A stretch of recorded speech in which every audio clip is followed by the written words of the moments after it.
नमस्कार। आज हम बात करेंगे गीता के द्वितीय अध्याय के श्लोक क्रमांक 36, 37 एवं 38 के बारे में। अवाच्यवादांश्च बहून् वदिष्यन्ति तवाहिताः निन्दन्तस्तव सामर्थ्यं ततो दुःखतरं नु किम्। तुम्हारे शत्रु अनेक प्रकार के कटु शब्दों से तुम्हारा वर्णन करेंगे और तुम्हारी सामर्थ्य का उपहास करेंगे।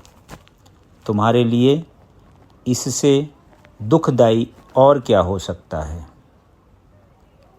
तात्पर्य: प्रारंभ में ही भगवान कृष्ण को अर्जुन के अयाचित दया भाव पर आश्चर्य हुआ था और उन्होंने इस दया भाव को अनार्योचित बताया था। अब उन्होंने विस्तार से अर्जुन के तथाकथित दया भाव के विरुद्ध कहे गए अपने वचनों को सिद्ध कर दिया है। हतो वा प्राप्यसि स्वर्गम जित्वा वा भोक्ष्यसे महीम तस्मादुत्तिष्ठ कौन्तेय युद्धाय कृतनिश्चय। हे कुंती पुत्र, तुम यदि युद्ध में मारे जाओगे तो स्वर्ग प्राप्त करोगे, या यदि तुम जीत जाओगे तो पृथ्वी के साम्राज्य का भोग करोगे। अतः दृढ़ संकल्प करके खड़े हो और युद्ध करो।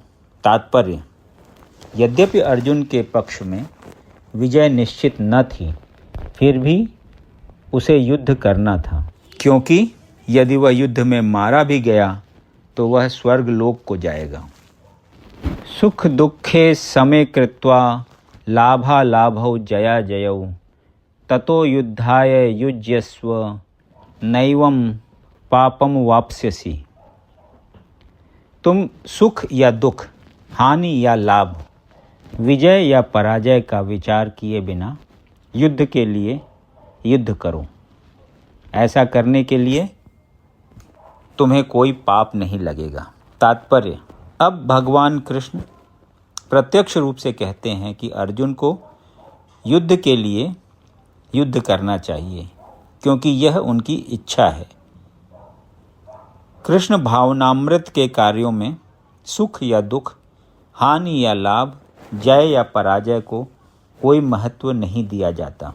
दिव्य चेतना तो यही होगी कि हर कार्य कृष्ण के निमित्त किया जाए। अतः भौतिक कार्यों का कोई बंधन नहीं होता।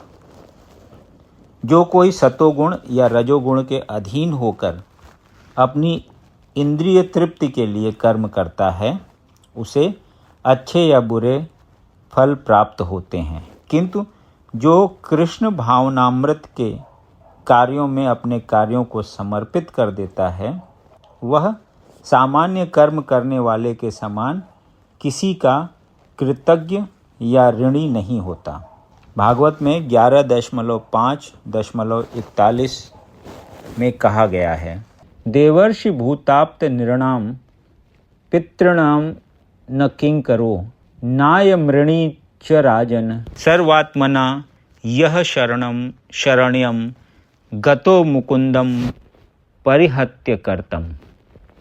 जिसने अपने समस्त कार्यों को त्याग कर मुकुंद श्री कृष्ण की शरण ग्रहण कर ली है, वह न तो किसी का ऋणी है और न किसी का कृतज्ञ, चाहे वे देवता, साधु, सामान्य जन अथवा परिजन, मानव जाति या उसके पितर ही क्यों न हो।